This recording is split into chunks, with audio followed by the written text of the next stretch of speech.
બાળકો, આપણું ધોરણ 5માં આપણું ચિત્ર તો આપણી કેતન કલાની ચિત્રપોથી છે એ ચોપડીમાં આપણે ચિત્રની ચોપડીમાં પેજ નંબર 26 અને 27 આવ્યા છે. તો પેજ નંબર 26 પર આપણને જુઓ બે ચિત્ર દોરીને બતાવ્યા છે. ચોરસની અંદર ચિત્રમાં જુઓ મોરનો આકાર છે, ઝૂંપડી, સૂર્ય અને વૃક્ષ અને પાણીના આકારોના આપણને ગોળ વર્તુળ અર્ધવર્તુળ જેવા આકાર દોરીને પાણીનો આકાર બતાવ્યો છે. ચિત્ર તમે ધ્યાનથી જોશો તો જ ખબર પડશે કે ચિત્રમાં શું છે. તો ચોરસમાં જુઓ મોર છે, એક બાજુ ઝૂંપડી છે, અડધો સૂર્ય બતાવ્યો છે, વૃક્ષ બતાવ્યો છે અને પાણીના આકારોનું ચિત્ર બતાવ્યું છે. ને બીજી બાજુ પણ એવું જ છે.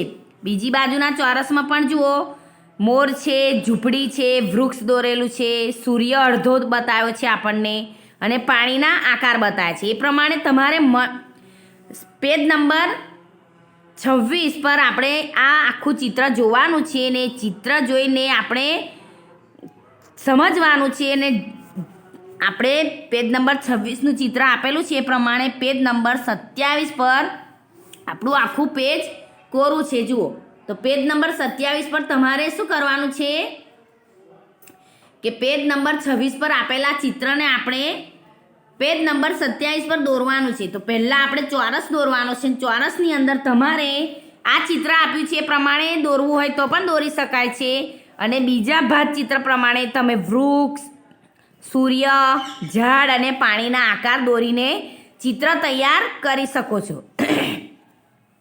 તો આપણે પેજ નંબર 26 પરથી પેજ નંબર 27 પર ચોરસ દોરીને અંદર ચિત્ર દોરવાનો છે અને ચિત્રમાં જે રંગ પૂર્યા છે એ પ્રમાણે રંગ પૂરીને આ આખું ચિત્ર તમારે તૈયાર કરવાનું છે. એ આજનું આપણું લેસન છે બેટા. ફરી બીજું શીખીશું. ચલો, અસ્સલામુ અલૈકુમ.